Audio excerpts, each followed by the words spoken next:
안녕하세요. 커피앤톡입니다. 오늘도 와주셔서 감사드리고요. 바로 사연을 읽어보겠습니다. 안녕하세요. 저는 현재 40대 초반의 여성이고 3살짜리 쌍둥이 아이들을 키우고 있습니다. 사람이라면 누구나 살아가면서 죄를 짓기 마련이죠. 하지만 어떤 죄를 어떻게 짓느냐에 따라서 받게 되는 벌의 크기는 달라지게 되잖아요. 사실 예전에 할아버지께서 TV 뉴스 속에 나온 못된 짓을 한 사람을 보면서 이런 말씀을 하신 적이 있어요. 죄를 지은 사람이 받는 벌은 사회에서 공식적으로 받는 것이 끝이 아니라는 것이었죠. 그때 당시에는 너무 어린 탓에 할아버지께서 대체 무슨 말씀을 하시는 것인지 이해가 되질 않았어요. 하지만 시간이 지나 성인이 되고 아이들까지 들고 있는 지금에서야 저는 할아버지의 말씀을 제대로 이해할 수 있게 되었어요. 할아버지께서는 겉으로 받는 벌보다 마음으로 받게 되는 벌이 더 크다는 것을 말씀하신 것이었어요. 왜 죄 지은 사람은 발 뻗고 못 잔다는 말도 있잖아요. 본인이 저지른 일 때문에 남에게 씻을 수 없는 상처를 남겨준 사람은 평생 동안 마음에 큰 돌덩이를 얹어놓은 것처럼 불행하고 아슬아슬하게 살아야 하죠. 저는 그게 하늘에서 죄 짓는 인간에게 내리는 아주 큰 벌이 아닐까 하는 생각이 드네요. 현재 저는 소아과 의사이고 최근 친한 선배와 함께 집 주변에 병원을 개원하게 되었어요. 그리고 제 남편도 내과 의사로서 4년 전에 근무하던 곳에서 나와 개원을 하여 병원을 운영하였어요. 저희 두 사람은 대학병원에서 같이 근무를 하다가 만나게 되었고 레지던트 과정이 끝나자마자 결혼을 하게 되었어요. 그리고 결혼 1년 차에 쌍둥이를 가져 출산을 하게 되었죠. 저희 두 사람은 워낙 성격이 둥글둥글하고 잘 맞아서 그런지 결혼 이후에 싸울 일이 거의 없었어요. 그리고 다른 평범한 부부처럼 맞벌이 하면서 열심히 아이들을 키워왔죠.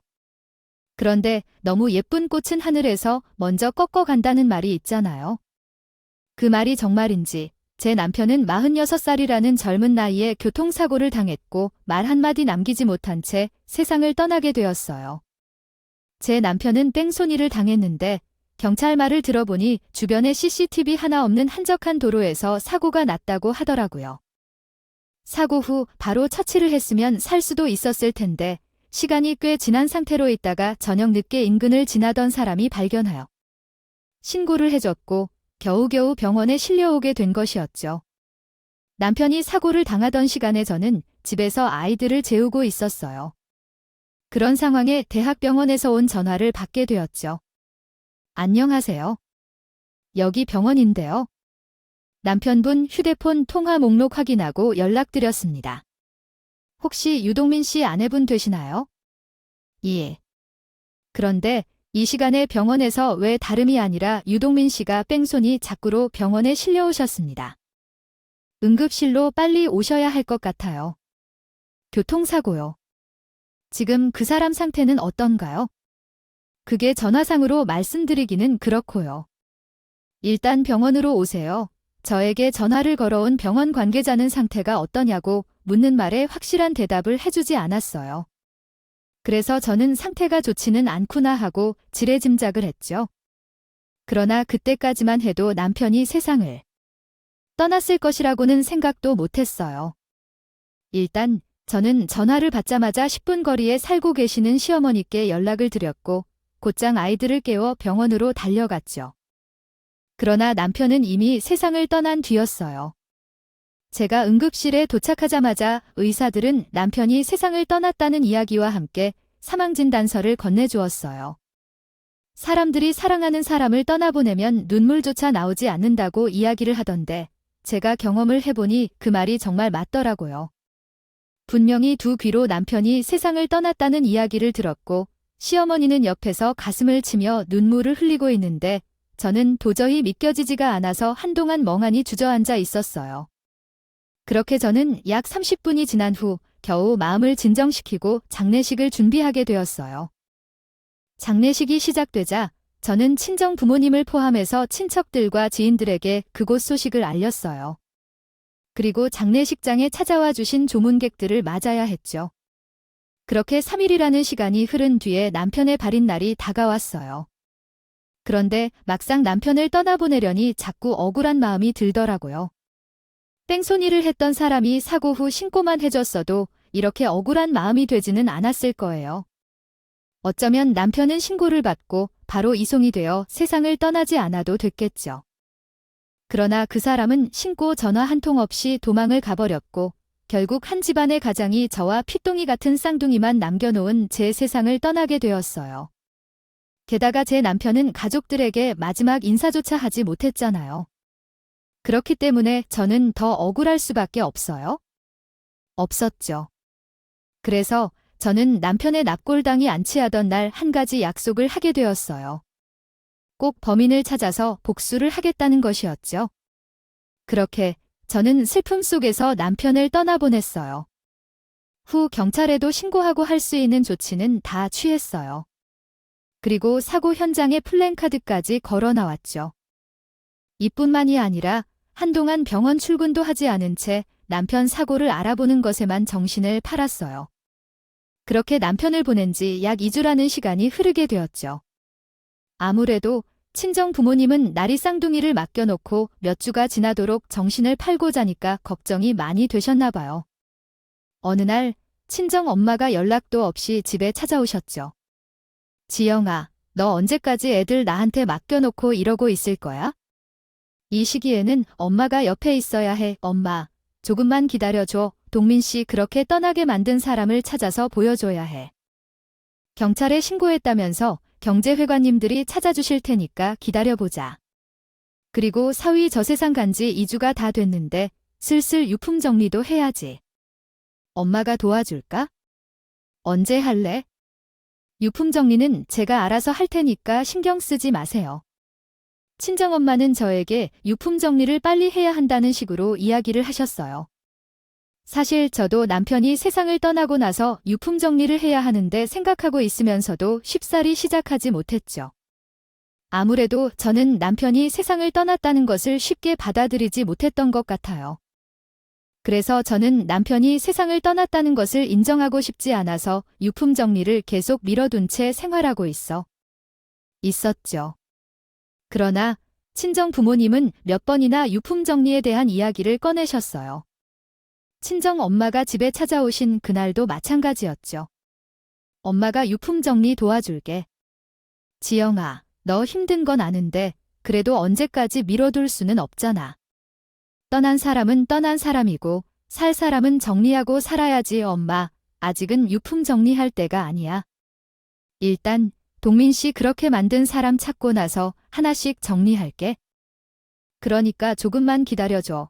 지영아, 오늘 마음 모르는 건 아닌데 너 사위에서라도 이러면 안 돼. 유품도 정리를 잘 해줘야 사위도 편하게 눈 감을 수 있고 정리가 되어야 너도 정상적인 생활을 할 수 있지 않겠니? 친정엄마는 계속해서 저를 설득하려고 하셨어요. 유품 정리는 떠난 사람 자리를 정리하는 것과 동시에 남아있는 사람들이 마음 정리를 한다는 의미도 있다고 하루빨리 마음을 정리하고 일상으로 되돌아갔으면 하셨죠. 그러나 그때 당시 저는 친정엄마의 말씀이 곱게 들리지 않았어요. 남편을 보냈지 얼마나 됐느냐 식으로 이런 말씀을 꺼내시나 싶어서 원망스러웠죠. 그러나 집에 혼자 남았을 때 곰곰이 생각을 해보니까 저도 자식을 두고 있는 입장으로서 친정엄마의 마음이 조금은 이해가 되더라고요. 그리고 남편을 잃은 딸 앞에서 유품 정리 이야기를 꺼내기까지 얼마나 많이 고민을 하셨을까 싶었죠. 또한 쌍둥이들을 위해서라도 이렇게 주저앉아 있을 수는 없겠다 생각했어요. 하늘에선 남편도 이런 저의 모습을 보고 있을 텐데 실망감을 안겨주고 싶지 않았죠. 그래서 저는 남편 사고에 대해 알아보고 다니더라도 마음을 추스르고 정상적인 생활을 함으로써 더 나아가기로 마음먹었어요. 하기로 결심했어요. 그렇게 저는 마음을 먹은 후 일단 집안에 있던 남편 유품부터 정리하기 시작했죠. 그리고 사고 당시 입었던 옷과 물품들도 함께 정리를 했어요. 그렇게 남편의 물건들을 하나하나 정리하다 보니 마음이 참 아프더라고요. 당신 남편이 가지고 있던 휴대폰은 박살이 난 상황이라 화면조차 보이지 않았고 고칠 수도 없는 상황이었어요. 게다가 당시 입고 있던 옷은 여기저기 찢겨져 있었고요. 그걸 보면서 저는 사고 당시 남편이 얼마나 크게 다쳤던 것인지 실감을 하게 되었고 눈물을 많이 쏟을 수밖에 없었어요. 그리고 유품 정리를 하면서 남편이 좋아했던 물건들을 박스에 담았는데 이거라면 정말로 남편이 세상을 떠난 것을 인정하는 것 같아서 정말 힘들더라고요. 그래도 친정엄마 말씀이 제가 유품 정리를 해서 물건들을 태워주지 않으면 남편은 저 세상에서 아무것도 없이 지내야 한다는 거예요. 그래서 이왕 시작한 유품 정리에 제대로 완벽하게 해서 필요한 물건들을 태워주자 싶었죠. 그렇게 저는 집안에 있던 남편 물건들을 모조리 다 꺼내어 정리하고 있는데 갑자기 병원 생각이 나더군요. 남편이 급하게 세상을 떠나느라 병원 정리는 당연히 못했을 거고 그곳에도 남편의 유품들이 많이 남아있을 것 같았죠. 게다가 남편이 떠나면서 간호사들도 다 나간 상황이니 우선 안에 있는 물건들을 모두 처분하고 상가를 비운 다음 건물주와 이야기해서 정리를 해야겠다 싶었어요. 일단 저는 집에 있는 유품 정리를 끝낸 후 병원을 둘러보고 남편 진료실에 있는 자잘한 물건부터 정리를 해야겠다 싶어서 병원 건물에 찾아가게 되었죠. 사실 저는 평소 남편 병원에 왔다 갔다 많이 했던 편이라 카드키를 가지고 있었어요. 쉽게 들어갈 수 있었던 것이었죠. 그래서 유품 정리를 위해 찾아간 그날에도 카드키를 찍고 간호사 한 명 없이 텅 비어있는 병원에 들어가게 되었어요. 예전에는 환자들이 바글바글하고 남편과 간호사들이 바쁘게 뛰어다녀서 생기가 느껴지는 곳이었는데 주인이 없으니 괜히 서늘하고 싸늘했어요. 남편이 세상을 떠난 지 몇 주 안 된 상황이었고 물건들이 그대로 남아있는데도 그렇게 느껴지니 참 많은 생각이 들더라고요. 그렇게 저는 한참 동안 여기저기 둘러보다가 마지막으로 남편 진료실에 들어가 간단한 물건들을 챙길 생각이었어요. 그래서 병원을 다 둘러본 후 진료실 문을 열고 들어가려고 했어요. 그런데 그때 경비원이 급하게 손을 내저으면서 병원 안으로 들어왔어요. 갑작스러운 상황에 저는 깜짝 놀라서 혹시 도둑으로 의심을 받고 있는 건가 생각했어요. 아저씨, 왜 그러세요? 이 병원 원장님 사모시죠? 아, 이미 정리된 상가에 함부로 들어가시면 어떻게 해요, 네? 정리된 상가라뇨? 여기 아시다시피 제 남편 병원인데요. 아이 그러니까요. 거기 함부로 들어갔다간 진짜 큰일 나요. 둑을 잡으시려고 허락 없이 마음대로 들어가세요. 다른 사람 들어가는 거 건물주가 싫어하니까? 아니, 누가 보기 전에 얼른 나오세요. 아, 저기, 아저씨, 뭔가 착각하신 것 같은데 여기 제 남편이 월세 주고 사용하는 곳이잖아요. 그리고 저는 남편 유품 챙기러 들어오는 거고요. 그런데 제가 못 들어갈 이유가 있나요? 여기 정리된 상가잖아요. 월세를 안 받고 있는데 당연히 못 들어가시죠. 네, 그게 무슨 소리예요? 남편 세상 떠난 지 1년 지난 것도 아니고 이제 2주 넘었어요. 그 사이에 월세 날짜가 지났는지는 모르겠지만 3개월까지는 보증금으로 해결되지 않나요? 그런데 이렇게 못 들어가게 하시면 어떻게 해요? 아이고, 설마 아무것도 모르고 계신 거예요?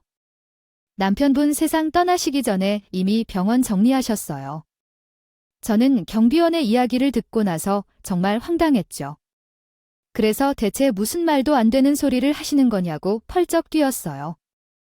그러면서 설마 건물 쓰던 사람이 계약기간 끝나기 전에 세상을 떠났다고 보증금 안 돌려주려는 수적을 부리는 거냐며 화를 냈죠. 그랬더니 경비원은 오히려 어이가 없다는 듯이 헛웃음을 지었어요. 아, 여기 건물 짜버지가 큰 병원을 운영하시는 도움 많은 집도 아닌데 설마 보증금 안 돌려주려고 그런 수적을 부리겠어요? 아이 병원 정리한 걸 모르시는 것을 보니 평소 봤던 사이의 대화가 없으셨나 봐요. 정말로 저희 남편이 병원을 정리했다고요? 아니네, 남편분이 세상을 떠난 지 며칠 만에 환자가 없어서 적자라고 그냥 정리하겠다면서 건물주한테 통보했어요. 그리고 병원을 나가길 기다리면서 물건들 하나씩 빼려고 한 것 같더라고요. 아니, 그럴 리가 없는데 남편이 저한테 한마디 이상 없이 그런 결정할 사람이 아니라고요. 아이고, 참 답답하네. 궁금하면 따로 건물주한테 전화해 보시던지 아셔요. 그리고 건물주가 여기 함부로 들어온 게 아니면 화내니까. 아유, 얼른 여기서 나가요. 경비원은 남편의 병원 상가에서 억지로 저를 끌어내고 누가 보기 전에 얼른 나가라면서 저를 내쫓았어요. 결국 그날 저는 쫓겨나듯이 건물을 나오게 되어 남편의 유품 정리를 할 수 없었어요. 그렇게 아무것도 하지 못한 채 집으로 돌아오게 되었는데 아무리 생각해도 이상한 거예요. 그래서 건물주에게 확인이라도 해볼 생각으로 집에 있는 서류들을 뒤적거렸죠. 건물주 번호는 남편만 알고 있던 상황이었고 휴대폰은 완전히 망가져서 살릴 수 없으니 서류라도 확인해야 연락처를 알 수 있겠다 싶었거든요. 그런데 집안에 계약 서류가 안 보이는 것을 보아 아무래도 상가 건물 서류는 남편 병원 안에 보관되어 있는 듯 했어요. 그래서 건물주 연락처를 알아내려면 건물에 다시 찾아가 경비원에게 물어보던가 남편 병원 안에 들어가 서류를 확인해 볼 수밖에 없었어요. 그래서 저는 고민 끝에 남편 병원에 다시 찾아가 보기로 했죠. 사실 저는 남편이 병원에 정리했다는 게 믿기지 않았어요. 평소 남편은 사소한 일 하나까지 다 이야기하던 사람이었어요. 그런데 남편은 그동안 저에게 병원에 정리하겠다는 말 한마디 꺼낸 적이 없었거든요.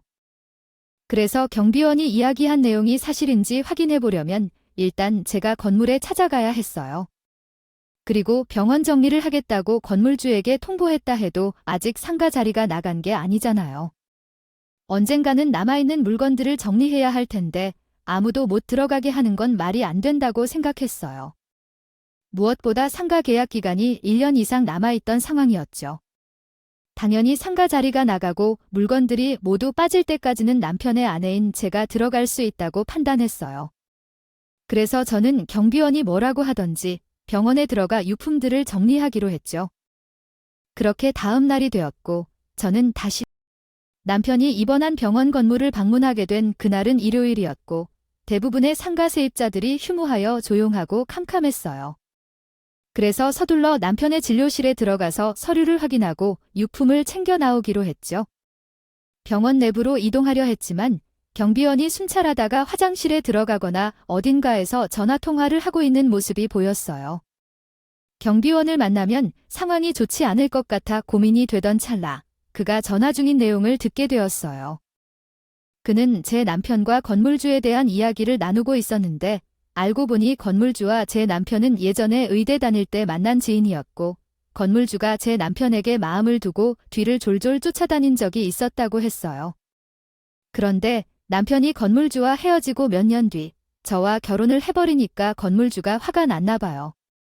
남편을 가질 수 없다면 망쳐버리겠다는 심보로 개업한 병원이 있는 건물을 매입한 것도 모자라 대놓고 바로 옆자리에 똑같은 내과로 병원을 개업해버린 거예요.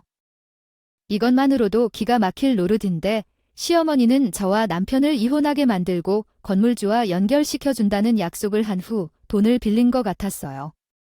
그러나 건물주는 생각처럼 일이 안 풀리니까 시어머니에게 빌린 돈을 갚으라는 이야기를 했나 봐요. 그러자 돈을 갚을 능력이 없었던 시어머니는 매일같이 건물에 찾아와 건물주 여자에게 싹싹 빌었다고 하더라고요. 경비원은 누군가에게 이 이야기를 하면서 혀를 끌끌 쳤죠. 시어머니가 돈만 안 빌렸어도 남편이 그런 꼴은 안 당했을 거라며 건물주가 본인과 가족 사이지만 아주 무섭고 못됐다는 이야기를 하는 거예요. 그리고는 상대방에게 본인이 이런 말을 했다는 거 아무한테도 이야기하지 말라며 신신당부를 했죠. 저는 통화 내용이 너무 황당해서 휴대폰을 무음으로 바꿔놓고 녹음까지 해놨어요. 그리고 경비원이 화장실 밖으로 나오려고 할 때 급히 비상계단 쪽으로 가서 숨었죠. 저는 경비원이 하는 말을 듣고 나서 너무 기가 막혀 말이 안 나왔어요. 갑작스러운 이야기에 너무 놀라서 다리도 후들거리고 어질어질 하더라고요. 그리고 이 일을 어떻게 해야 할지 막막했죠. 결국 저는 그날도 유품 정리를 하지 못한 채 건물은 나오게 되었고 곧장 집으로 가게 되었어요. 그리고 이 일에 대해 곰곰이 생각을 해봤죠. 그런데 아무리 생각을 해봐도 경비원의 통화 내용 중에 시어머니가 돈만 안 빌렸어도 남편이 그런 꼴을 당하지 않았을 것이라는 이야기가 자꾸 마음에 걸렸어요. 그래서 시어머니에게 전화해서 물어볼까 고민도 했었지만 아무리 생각을 해봐도 저와 남편을 이혼시키려고 했던 사람이 진실을 제대로 이야기할 것 같지 않았어요. 처음에는 어차피 남편이 세상을 떠난 사람인데 지난 일들을 들춰서 뭐하나 싶어 그냥 덮고 넘어가야 하나라는 고민도 했었어요. 그러나 그냥 모른 척 넘어가기에는 너무 찝찝하고 이상한 예감이 들었어요. 그래서 저는 고민을 하다가 혼자 따로 알아보기로 했어요. 물론 계획은 따로 없었기에 어디서부터 어떻게 알아봐야 하나 싶어 막막함이 들었죠. 경비원에게 무작정 녹음본을 들이밀 수도 없는 노릇이었고 건물주가 누구인지 알아내 하루 종일 뒤쫓아 다닐 수도 없는 상황이었어요. 그래서 저는 나름대로 이런저런 방법들을 생각하던 도중에 친정엄마의 지인이 생각나더라고요. 사실 친정엄마 지인 중에 사설 탐정 일을 하시는 분이 계시거든요. 그분께 부탁을 드리면 이번 일에 대한 진실을 알 수 있겠다 싶었죠. 그래서 고민 끝에 그분께 부탁을 드려보기로 했어요. 그러나 당시 저는 그분에 대한 정보가 전혀 없었던 상황이었죠. 연락처도 사무실 주소도 알고 있는 게 아무것도 없었어요. 그래서 결국 저는 친정엄마에게 모든 것을 실토한 후 도움을 요청하게 되었죠. 우선 친정엄마에게 찾아가 통화 녹음본을 들려드렸고 이번에 자세히 알아보겠다 이야기를 드렸어요. 당연히 친정엄마도 녹음 파일을 듣고 나서 황당했는지 한동안 말씀을 이어가지 못하셨죠. 그렇게요. 싸늘한 분위기 속에서 시간이 흘렀고 친정엄마는 겨우 입을 떼셨어요. 지영아, 너 꼭 이번 일을 알아봐야겠니? 엄마 나도 모르는 척 묻고 넘어가야 하나? 아니면 따로 알아봐야 하나 고민 많이 했었어. 그런데 아무리 생각해봐도 내가 모르는 일이 더 있는 것 같아. 자꾸 찜찜하고 예감이 안 좋아. 그래서 이번에 제대로 알아보고 싶어. 지영아, 엄마는 이번 일 알아보다가 너한테 무슨 일이라도 생길까 봐 걱정도 해봐. 류서방도 이제 이 세상에 없는데 괜히 긁어부스럼 만들지 말고 그냥 넘어가자. 그러면 안 될까? 너까지 잘못되면 쌍둥이들은 어떻게 해? 그래서 엄마 지인분한테 부탁드리려고 사설 탐정으로 일하시는 분이 있잖아. 그분께 부탁드려보면 어떨까 싶은데. 응, 정철 아저씨한테 의뢰를 하겠다고. 그런데 나는 어릴 때 얼굴만 몇 번 배웠지 연락처나 사무실 주소를 아는 게 없잖아. 그래서 말인데 엄마가 대신 연락을 해줄 수 있을까? 친정엄마는 제 이야기에 고민이 많은 듯 보였죠. 그러나 한번 고집 부리기 시작하면 절대 뜻을 꺾지 않는 제 성격을 잘 알고 계셨기에 결국 저를 도와주시기로 하셨어요. 그렇게 저는 엄마를 통해 사설 탐정하시는 분께 연락을 드리게 되었고 약속을 잡아 사무실로 찾아가게 되었죠. 안녕하세요, 아저씨. 그래, 내가 주영이구나. 벌써 쌍둥이를 낳아 키우고 있다니 세월 참 빠르네 배. 근데 어떤 일을 의뢰하겠다고? 사실 알아볼 게 조금 많아요. 일단 녹음 파일 먼저 들어보신 게 나을 것 같아요.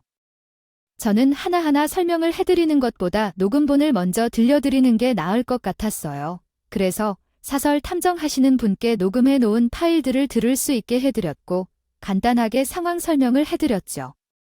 그리고 난 후 건물주라는 여자와 세 사람의 관계에 대해서 알아봐 달라고 했어요. 가능하다면 남편의 뺑소니 사고와 관련해서도 같이 알아봐 달라고 하면서 부탁을 드렸죠. 그러자 저의 이야기를 모두 듣게 된 사설 탐정님은 일단 집에 가 있으라고 하면서 알아보고 연락을 주시겠다고 했어요. 그렇게 저는 친정엄마와 함께 집으로 돌아오게 되었죠. 약 일주일이라는 시간이 흘러가게 되었어요. 저는 사설 탐정님께 다녀온 이후로 연락이 오기만을 기다렸어요. 휴대폰을 손에서 놓지 않으려고 했어요. 그렇게 저는 일주일이라는 시간이 흘러서야 기다리던 전화를 받을 수 있게 되었죠. 사설 탐정님은 전화로 하는 얘기는 아닌 것 같다며 왔어요. 친정집으로 오라고 하셨어요. 그래서 저는 그 전화를 받자마자 곧장 친정집으로 달려갔고 사서의 탐정이라 불리는 분의 이야기를 들을 수 있었어요. 지영아, 내가 부탁한 부분 나랑 우리 직원들이 알아봤는데 생각보다 일이 심각한 것 같다. 네, 아저씨, 그게 무슨 말씀이세요? 일이 심각한 것 같다니요? 아니, 내가 내 남편 대학 시절 동창들까지 샅샅이 뒤지고 직원들이랑 경비원들이 조여줄 쫓아다녀봤는데 건물주라는 사람 정말 인간이 아니더라에 저는 사서 탐정님의 이야기를 듣고 큰 불안감이 몰려왔어요. 사서 탐정님은 저에게 본인이 알아본 것들에 대해서 이야기를 해주시더라고요. 일단 경비원이 통화를 하면서 이야기를 했던 것처럼 건물주와는 가족 사이가 맞았죠. 경비원이 건물주의 고모부라고 했어요. 아마도 그래서 이번 일에 대해 잘 알고 있었던 듯 싶다고 했죠. 건물주와 남편은 의대를 다닐 때 만났던 연인 사이가 맞다고 하더군요. 그리고 건물주가 남편을 좋아해서 졸졸 쫓아다니다가 연인으로 발전했다고 했어요. 그런데 어느 날 건물주가 무슨 큰 잘못을 했는지 두 사람이 대학교 강의실에서 크게 싸우고 헤어졌다고 했어요. 그러나 건물주는 헤어지고 나서도 남편을 포기하지 못했던 것인지 한 번만 더 기회를 달라며 계속해서 쫓아다녔다고 하더라고요. 사설 탐정 이야기를 듣고 나서 정말 황당했어요. 아저씨 말씀대로라면 헤어진 건 대학교 다닐 시절이잖아요. 그런데 그 여자가 최근까지 계속 제 남편 뒤를 쫓아다녔던 거예요. 네, 남편이 친하게 지냈다는 동기 말을 들어보니까 처음에는 그러다 말겠지 생각했다더라. 그런데 네 남편이 병원을 옮길 때마다 쫓아다녔고 전화도 끊임없이 걸어서 스트레스를 많이 받았대. 그래서 내 남편이 스토커로 고소도 몇 번이나 했다더라.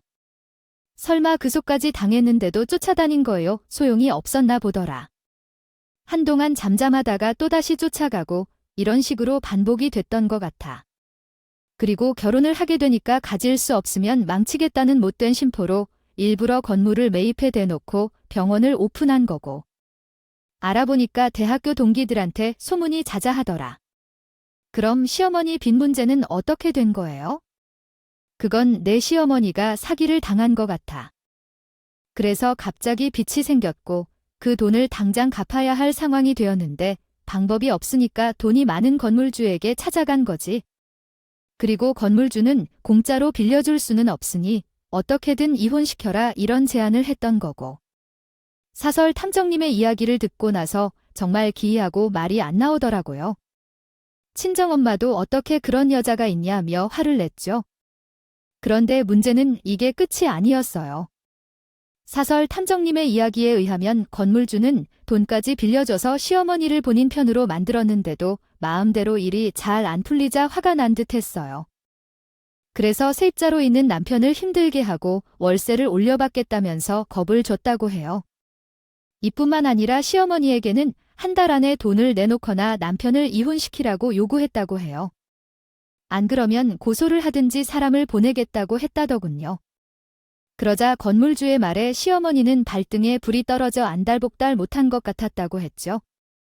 처음에는 어떻게든 남편을 설득하려고 했지만 남편이 시어머니의 말을 듣지 않더라고요. 않고 넘어갈 생각조차 하지 않았던 거죠. 결국 방법이 없었던 시어머니는 건물주를 찾아가 기한을 조금만 더 늘려주면 안 되겠냐고 하더라고요. 그런데 문제는 시어머니가 건물주를 찾아가는 일이 많아지게 되면서 우연히 남편이 그 모습을 보게 되었던 거예요.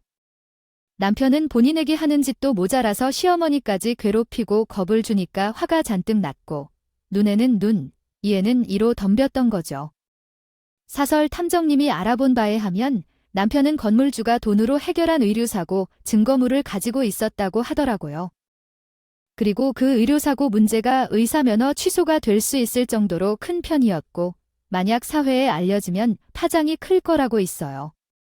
그동안 남편은 건물주가 아무리 짜증이 나더라도 예정을 생각해서 모른 척 묻어두려고 했는데 시어머니까지 힘들게 하는 모습을 보니 안 되겠다 생각했던 거죠. 그래서 그걸 의사협회에 신고하려고 했다더라고요. 그리고 남편은 본인 계획을 대학교 때 친하게 지냈던 친구 한 명에게만 이야기를 했고요. 그런데 하필이면 그 내용을 건물주가 소문을 통해 알게 되었다고 하더라고요. 그때 건물주는 남편에게 의료사고 증거물이 있다는 것을 알게 되었던 거예요. 당연히 건물주는 그 이야기를 듣고 나서 마음이 급해졌고 어떻게든 남편에게 증거물을 빼앗으려고 안간힘을 썼다고 했죠. 남편의 대학 동기 말에 의하면 건물주는 매일같이 찾아와서 빌었다고 하더라고요. 월세를 깎아주겠다는 말도 꺼내보고 앞으로는 눈앞에 안 나겠다는 회유도 해보고 무릎을 꿇고 눈물 콧물 다 흘리며 싹싹 빌기도 했대요. 그러나 돌같은 남편에게는 건물주의 노력이 전혀 통하지 않았던 거죠.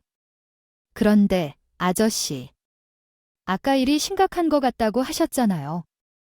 건물주가 궁중에 몰렸는데 심각한 일이 또 뭐가 있어요? 혹시 또 무슨 일이 있었던 거예요?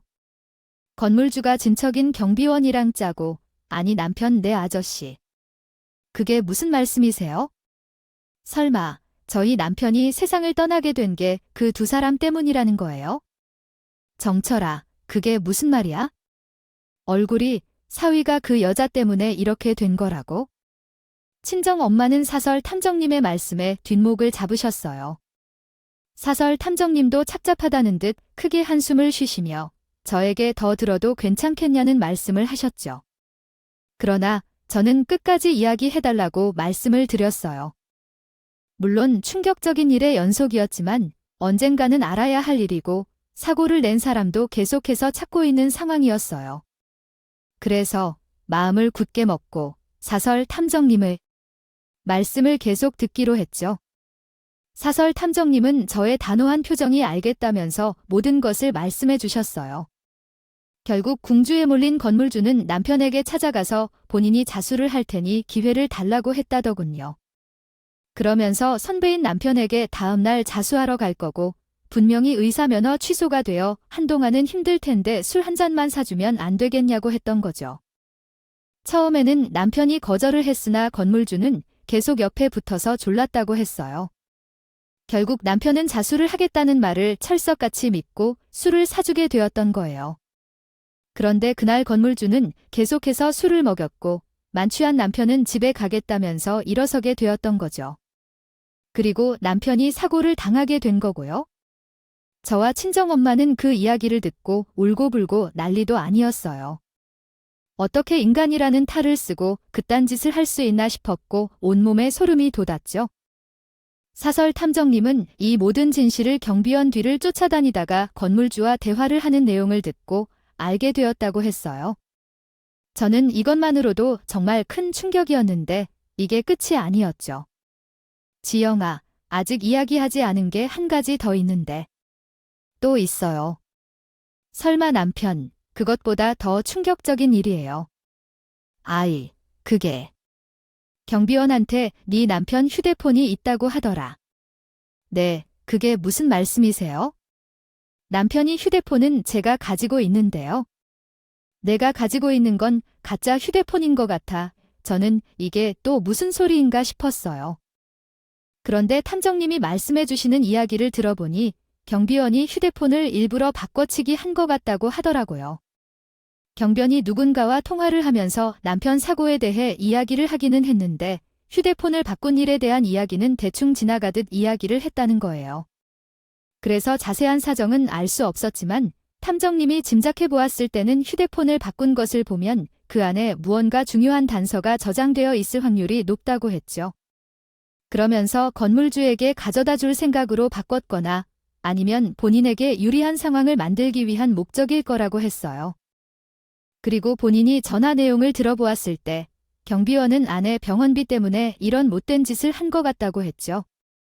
그리고 남편 사건에 연루가 되고 나서는 약간의 죄책감을 가지고 있는 듯하다고 했어요.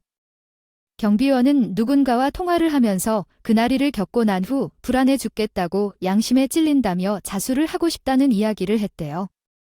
그러면서 자신에게 건물주가 그런 짓을 시켰다는 결정적인 증거물이 있다는 이야기를 했던 거죠. 저는 그 이야기를 듣고 나서 어쩌면 경비원을 잘 설득하면 결정적인 증거물을 제가 얻을 수 있겠다는 생각을 하게 되었어요. 물론 위험 부담은 있겠지만 한번 시도해 볼 만한 일인 것 같았죠. 그래서 사설 탐정님께서 가지고 온 영상물과 통화 녹음본을 받아서 친정엄마와 함께 경비원이 있는 건물로 찾아갔어요. 예상했던 것처럼 경비원은 제 얼굴을 보자마자 경기를 일으키며 얼른 건물에서 나가려고 소리를 지르더군요. 아이, 제가 저번에 이야기하지 않았나요? 사모님, 여기 있는 거 건물주가 보면 아이 난리 나니까 얼른 나가세요. 건물주가 난리를 치던 말든 저는 관심 없으니까 알아서 하시고요. 뭐 하나 물어봅시다. 제 남편 휴대폰은 왜 가지고 왔어요? 제가 쓸데없이 원장님 휴대폰을 왜 가지고 가요? 헛소리하지 마시고 말레이 건물에서 나가주시죠. 경비원은 끝까지 모르쇠로 일관을 했죠. 그래서 저는 경비원에게 제가 녹음해 놓은 파일과 사설 탐정님에게 받은 증거물들을 내밀었어요. 그리고 결정적인 증거물 가지고 있다는 것 다 알고 왔다고 하면서 넘겨달라고 요구를 했어요. 그러나 경비원은 궁지에 물리자 어떻게든 도망칠 궁리만 하더라고요. 하지만 저희 모녀는 계속해서 증거물 넘기고 자수하라고 권했어요. 아저씨, 도망가봤자 어차피 저한테 증거물 다 있어서 소용없어요. 그러니까 그냥 가지고 계신 증거물 주시고 자수하세요. 그게 아저씨한테 더 좋아요? 맞아요. 그냥 제 딸한테 증거물 넘겨주세요. 이미 증거물 다 가지고 있고 그거 경찰서에 넘기면 잡혀갈 수밖에 없잖아요. 나는 지금 그 적들이 무슨 말을 하는지 모르겠네. 쓸데없는 소리 그만하고 얼른 여기서 나가요. 저희는 기회를 드렸는데 이런 식으로 나오시니 어쩔 수 없겠네요. 그냥 가지고 있는 증거물을 경찰서에 넘기겠습니다. 그러면 경찰관들이 알아서 조사해 주시겠죠? 저희 모녀는 결국 경찰서를 갈 생각으로 경비실을 나가려고 했어요. 그러나 경비원은 순간적으로 머리를 굴린 것인지 급하게 저희 모녀를 붙잡더니 증거물을 내주겠다고 하더라고요. 그러면서 본인이 건물주와 통화했던 것을 녹음해 놓은 파일도 보내주고 남편의 휴대폰도 돌려주었어요. 저는 경비원에게 남편의 휴대폰을 왜 바꿔치기 했냐고 물었어요. 그런데 그 경비원도 참 악랄한 게 남편 뒤를 캐면서 휴대폰 속에 건물주 의료사고에 대한 진실이 담겨 있다는 것을 알고 있었다고 했어요. 그런데 건물주가 이런 짓까지 시키죠. 똑같은 휴대폰을 중고로 구입해서 고칠 수도 없게 망가뜨렸고 남편 휴대폰과 바꿔치기 했다더군요. 나중에 건물주가 딴소리를 하면 사용할 생각으로요. 저는 모든 진실을 듣고 나서 입이 다물어지지가 않았어요. 친정엄마도 어떻게 인간의 탈을 쓰고 그딴 짓을 하냐고 했죠. 그러자 경비원은 잘못했다면서 두 손 모아 싹싹 빌었어요. 그리고는 지금 당장 남편 병원으로 올라가 보라는 말을 하는 거예요. 갑자기 병원에는 왜요? 거기에 또 뭐에 숨겨놨어요? 아니요. 지금 제 조카가 그 병원 안에서 의료사고 증거물을 찾겠다고 난리를 치고 있거든요. 원장님, 저 세상 가고 난 후부터. 아니 어쨌든 숨겨둔 증거물 적겠다며 매일 밤 눈에 불을 켜고 진료실을 뒤적거리고 있어요. 지금 가셔야 현장을 잡으실 수 있을 거예요. 저는 그 이야기를 듣고 곧장 경찰에 신고를 하게 되었어요. 아무래도 저희 모녀가 무작정 문을 열고 들어가는 것보다 경찰관님들의 도움을 받아 현장을 잡는 게 더 확실하고 좋겠다는 생각을 했거든요. 그리고 경비원에게는 경찰관님들이 오시면 자수하겠다는 이야기를 하라고 했어요. 신고를 한 후 약 5분 정도가 지났을 즈음에 경찰관님들이 도착하게 되었고 다 같이 남편 진료실로 찾아가게 되었죠. 그렇게 남편 진료실 문 앞에 도착하게 되었는데 경비원의 말대로 정말 누군가 진료실 안을 뒤적거리는 소리가 들리는 거예요. 경찰관님들도 소리를 듣자마자 곧장 진료실을 부수고 들어갔고 현장에서 건물주를 잡게 되었죠. 그리고 경찰서로 데리고 가서 조사를 하기 시작했어요. 그러나 건물주는 본인은 그런 짓을 하지 않았다고 이런저런 변명을 하더라도 경찰관님들 설마 제가 그런 못된 짓을 했다고 생각하시는 건 아니죠. 저요. 돈 있을 만큼 있고 그런 짓 할 만큼 못 배우지 않았어요. 문윤혜 씨, 저희가 현장을 잡았고 증거물도 가지고 있는데 언제까지 발뺌하실 거예요? 그냥 질투하시죠. 그게 본인 미래에도 좋아요. 정말로 그런 짓 하지 않았다니까요. 몇 번을 말씀드려요. 고모부가 평소에 동민 선배와 안 좋은 관계였어요. 그리고 고모부가 술 먹고 동민 선배랑 싸우다가 웃겨서 그런 거라니까요. 그 증거물 분명히 조작된 걸 거예요. 저 변호사 부르겠습니다. 건물주가 실토를 할 생각을 하지 않자 결국 경찰관님들은 제가 제출한 증거물들을 모두 보여줬죠. 그러자 어떻게든 경비원에게 뒤집어 씌울 생각을 하던 건물주는 결국 불리한 상황이 되자 죄를 시인하기 시작했어요. 그렇게 건물주와 경비원은 조사를 받기 시작했고 시어머니는 그들이 경찰서에 잡혀 들어가자 먼저 저를 찾아왔어요. 그리고 제 앞에서 무릎을 꿇고 미안하다면서 빌기 시작했어요. 지형아, 내가 잘못했다. 나 한 번만 용서해줘. 어머니, 어떻게 저희 부부를 갈라놓을 생각을 하세요? 미안하다. 그런데 나도 억울한 상황이었어. 돈이 급했고 정말로 너희들을 갈라놓을 생각까지는 없었다고 시어머니는 제 앞에서 이런저런 변명들을 늘어놓기 시작했죠. 그러나 저는 돈 때문에 억지로 남편과 헤어지게 만들려고 했던 시어머니에게 화가 많이 난 상황이었어요. 그래서 시어머니에게 평생 용서할 일 없고 앞으로 얼굴 보고 살지 않겠다 선언한 후 집에서 내쫓았죠. 그날 이후 시어머니는 저에게 잘못했다며 장문의 문자를 보내왔어요. 그리고 본인은 아무도 모르는 곳으로 가서 반성하며 조용히 살겠다고 하더라고요. 하지만 저는 이미 화가 머리끝까지 난 상황이어서 그러거나 말거나 신경 쓰지 않았죠.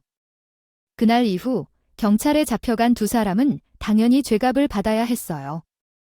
그리고 저는 경찰에 신고하는 것으로 그치지 않고 의료사고에 대해 끝까지 싸워 건물주의 의사면허 취소를 받아냈죠. 물론 차가운 옥에서 오랜 시간 있어야 할 테니 의사면허가 쓸모없을 테지만요. 그리고 저는 남편의 병원에 들어가 유품들을 정리하여 하늘로 태워 보내줬어요. 사실 저희 가족들은 이번 일을 겪고 나서 충격을 너무 크게 받아 한동안 우울하게 보냈던 것 같아요. 그리고 저는 거의 2달가량을 눈물로 살았죠. 그러나 시간이 약이라고 하더니 아이들을 돌보며 일부러 바쁘게 지내려고 하니까 조금씩 마음 정리가 되더라고요. 비록 한동안 힘든 시간을 보내야 했지만 결국 저는 약속한 것들을 지킬 수 있게 되었고 늦게라도 남편이 억울함을 풀 수 있게 되어 다행이라고 생각해요. 그리고 남편은 비록 하늘의 별이 되었지만 남아있는 제가 아이들을 잘 키우며 살아가기를 원하고 있는 생각이 드네요. 그래서 저는 하늘에 있는 남편에게 부끄럽지 않도록 씩씩하게 아이들을 키우면서 살아가려고요. 제가 이번 일을 겪어보니 가족만큼 중요한 건 없는 것 같아요. 그러니 애청자님들께서도 바쁘다고 모른 척하기보다는 옆에 있는 가족과 소중한 시간을 보내시고 또 애정 담은 이야기 많이 해주시면 좋을 것 같아요. 그럼 감사합니다. 저희 팀으로서도 제게 소중한 이야기를 공유해 주셔서 감사합니다. 함께 인생의 새로운 시작을 하시는 여러분과 가족분들에게 응원을 보내드리고 싶네요. 이번 커피앤톡은 여기까지입니다. 오늘도 함께 해주셔서 감사합니다. 다음 영상에서 다시 만나요.